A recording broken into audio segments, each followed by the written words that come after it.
Hey, coucou la compagnie. Alors, cette fois-ci, avant de commencer, je voudrais remercier le forum qui m'a envoyé un email pour que je suive une formation pour devenir technicien de surface. Voilà, je crois qu'on peut le dire, j'ai affaire à un chasseur de tête. Hein.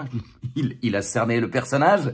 Bien que parfois, c'est pas mal de savoir faire le ménage, surtout sur Facebook. Par exemple, l'autre jour, un gars a laissé un commentaire sous une de mes vidéos en disant, je cite, « C'est quoi ce PE? Il fait rire quelqu'un d'autre que lui ?» Waouh. Alors déjà, c'est qui?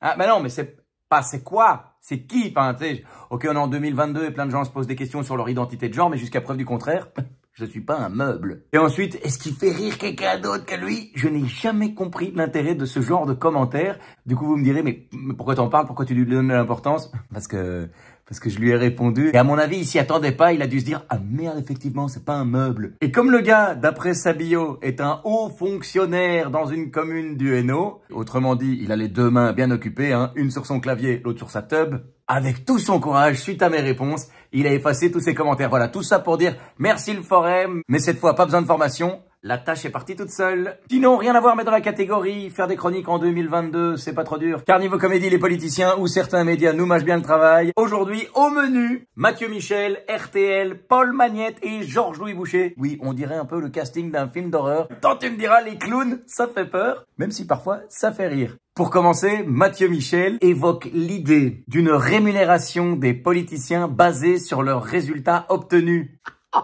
Dis le Mathieu, là, il ne serait pas un peu sadomaso? On a été vilain, mon coco. Il fournit quand même souvent le bâton pour se faire battre, hein. Payer les politiques aux résultats. Honnêtement, c'est pas une mauvaise idée. Sauf qu'en Belgique, quand on voit le résultat de nos politiciens, c'est eux qui devraient payer pour pouvoir exercer. Exemple, on n'en parle plus, mais le prix de l'essence. Ils ont tous dit, oui, il faut diminuer les prix. Au final, comme disait Coluche dans les années 80, qu'on vote ou pas, le résultat est le même, on l'a un peu dans le cul. Et on finit par s'habituer. On s'intéresse à d'autres problèmes, hein. Les vrais problèmes des gens, comme par exemple RTL qui titrait, je cite, manger sa gaufre sans renverser son café. Moment cocasse pour le roi Philippe lors d'une randonnée en forêt. Mais oui, voilà, ça c'est important. RTL, l'essentiel. Comment peut-on s'endormir paisiblement sans savoir si notre roi est capable de manger une gaufre sans faire des taches?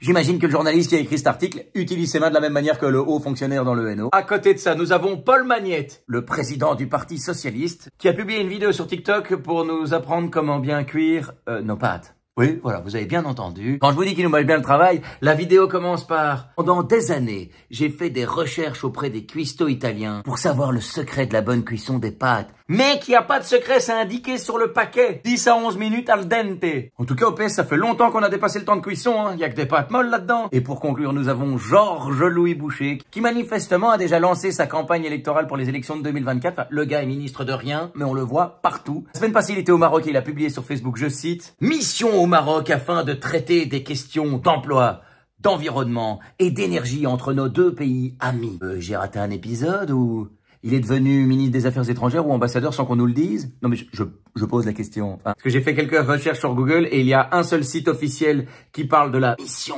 officielle au Maroc. Et c'est le site officiel de Georges-Louis Boucher. Et officiellement, on découvre en fait qu'il a juste été invité par les libéraux marocains. Ah oui, mais ça change tout. Entre être invité et mission officielle, il y a une petite différence, hein. Vu comme ça, je serai moi aussi en mission officielle le 6 décembre en France. Tel un Georges-Louis Boucher, j'ai été mandaté par personne pour aller représenter la Belgique auprès du public parisien. Et moi aussi, je ponctuerai mon séjour par une photo officielle. On me verra en train de signer le livre d'or de l'hôtel. Et également, je pourrais dire mission accomplie.